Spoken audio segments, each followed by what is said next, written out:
OK.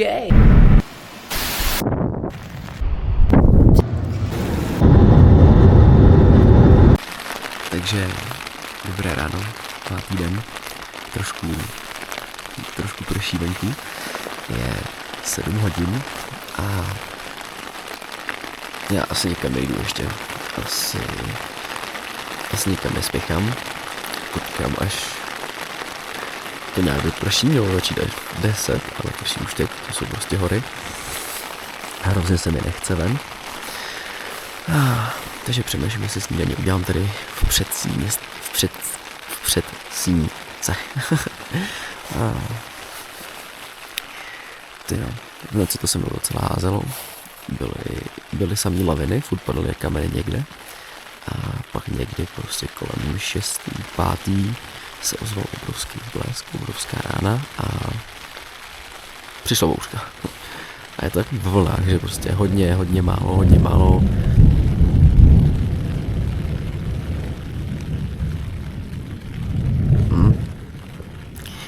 No, takže teď tak jako ustává, nevím, jestli to postupuje, nebo co se děje, ale dám si ještě nějaký spánek. Ježiš, ta cesta hlavně bude mokrá prostě, takže dneska nikam nedojdu. Stan bude mokrý. No nic. Počkám teda, až doprší, nebo aspoň ať se to nějak vyřeší a to no. Dám si snídaní, zabalím si mokrý stan a kam dojdu, tam dojdu. Tak, takže já už dělám snídani, hřeje se mi voda. Tady mám ovesnou kaši s banánem, takže tam takhle mrsknu vodu.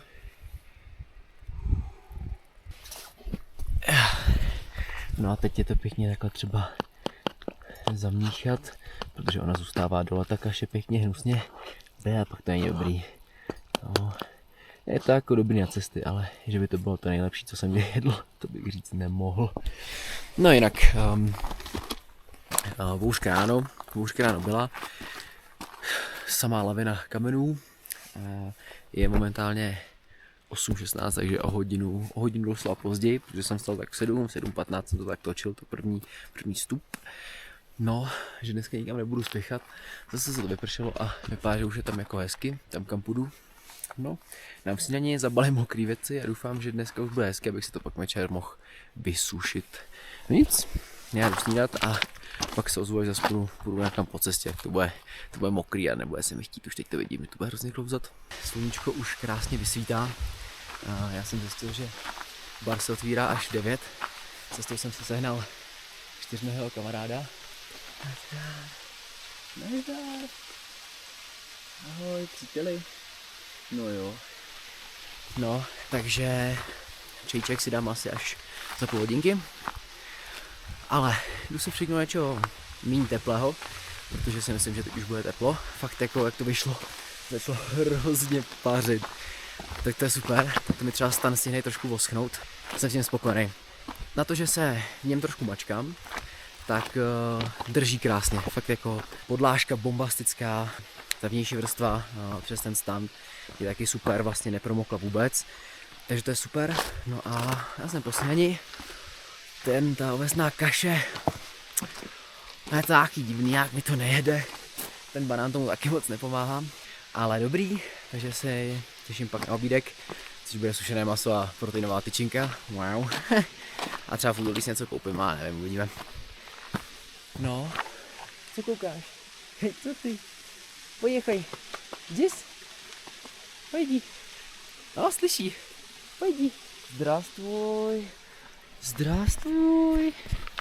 Как тебя зовут? Колко тебе лет?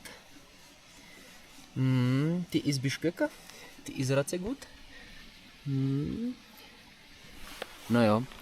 Je to takový lokální čoklíček, pejsánek. Pomalu vysychají i kameny, takže cesta dolů by taky mohla být docela v pohodě. Karty se obracej, vypadá to, že hrajou v můj prospěch.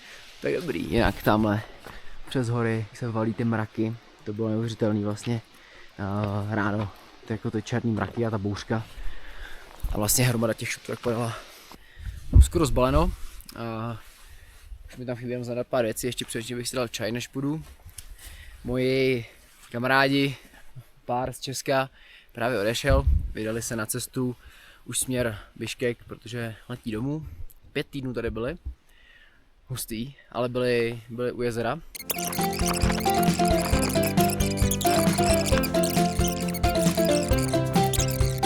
Národní park, někde to tam za kempy, mám tam nějaký vyhlídlej kopec, jsem nějakých 3300, že porovnání tady s těma nic moc vlastně, ale snad to bude v pohodě, no.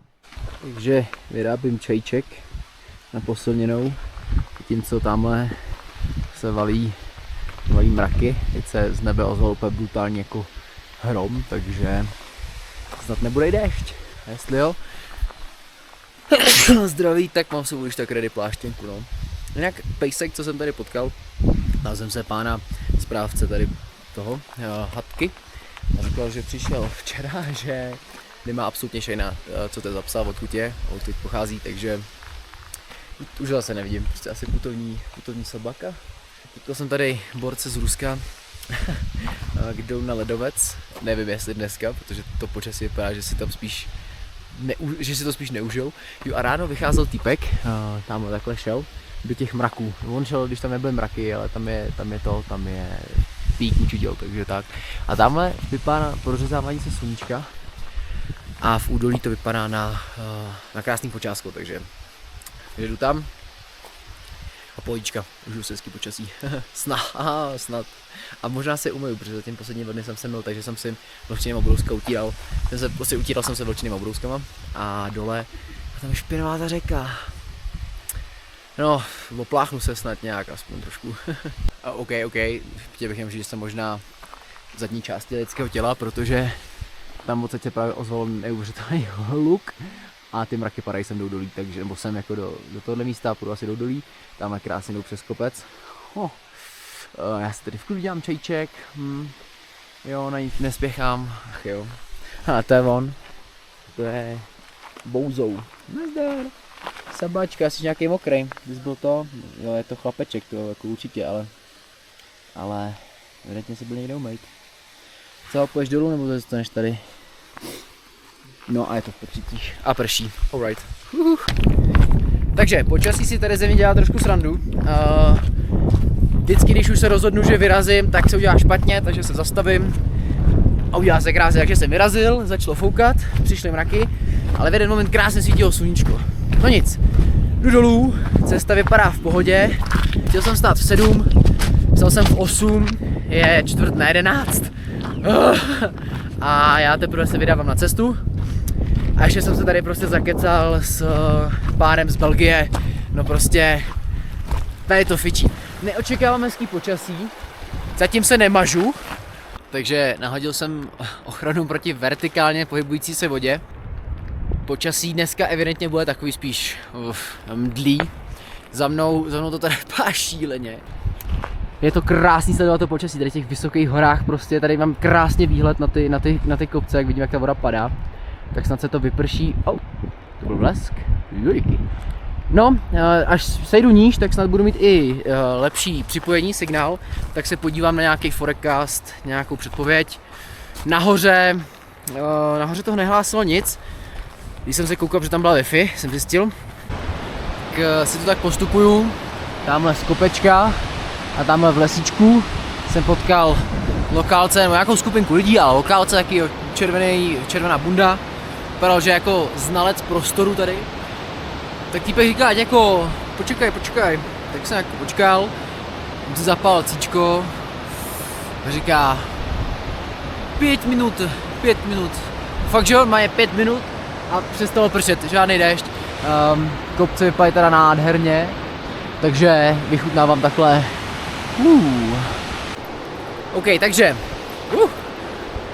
potkal jsem, nevím, jestli to byli lokálci nebo kdo, ale ptal jsem se, jestli neznají předpověď a že jo, it should be rainy. Říkám, rainy jako today, tomorrow, oni all week, celý týden.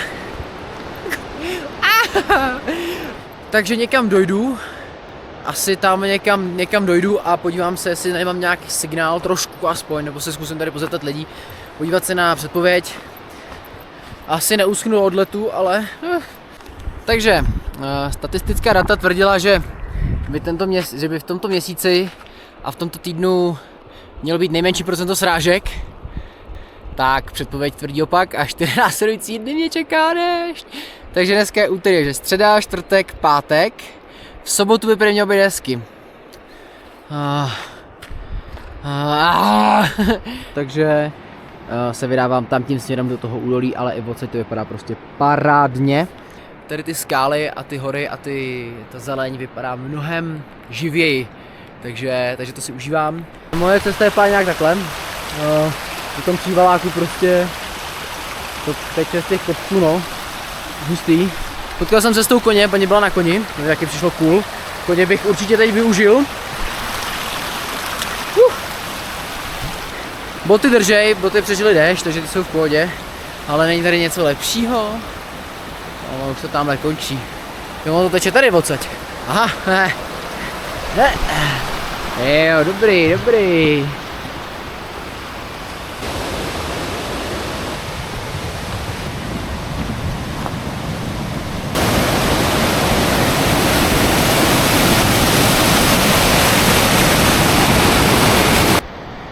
Máme na kameni. Sisel. Oh yeah. Sluní se. Perníková chaloupka stojí. Myslím si, že by to mohlo vydržet a stojí právě včas, protože na mě začalo kapat. Což je nemilé ze 2 důvodů, a to, že si chci udělat večeři a to, že se chci jít vykoupat, takže... Což asi jako tolik nevadí, jo, že prší, protože se chci jít koupat. Ale u té večeře je to takový jako neúplně příjemný, no.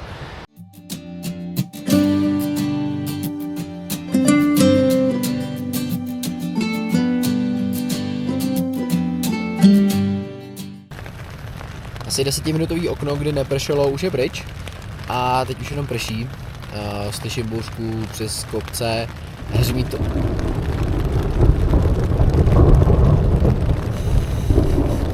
A jediný co, tak vlastně jak si udělám večeři, no. Asi mám hořák s tím se šusem. Asi to dám ven, to se ohře, ale sprška dneska asi zase nic, yikes, ale jujky. Ale vlastně mám ty vlčený obrousky, takže tím se jako nějakou základní hygienu tím udělám ještě. Skoro se až říkám, že tady ten stan nechám zítra i s věcma. Vydám se na ten trek jenom jako s pitím a malým batůžkem a vlastně pláštěnkou. Ve chvilce, kdy neprší, vařím. Tady máme redídlo, tady mi sviští plamen. Ohříváme vodu. A dneska budeme mít rice and chicken curry. OK, už jsem to měl, je to dobrý. A střih. Já už jsem si vodou zalil tady svoji večeři, takže to nechám chvilku po večeři. Byla to bomba, chicken curry, alright. Už se těším, až si doma udělám něco dobrýho, ale vypadá to, že tam odsaď se blíží něco nehezkýho. Tamhle se to taky na mě mračí, tudíž já jdu zalézt a jdu spát. Takže pátý den, úspěšně za mnou a těším se na dny další. Vychutnávám na maximum, cítím, že síly jsou, ale už mizej, ale zase dám tady relax a tady v tom údolí to podle mě bude fakt jako dopříjemná. Já si myslím, že už to tady bude fajn. No nic, tudíž den číslo 5 úspěšně za mnou, já jdu spát, no aspoň tak polehávat a pak snad usnu a zítra. Čauko.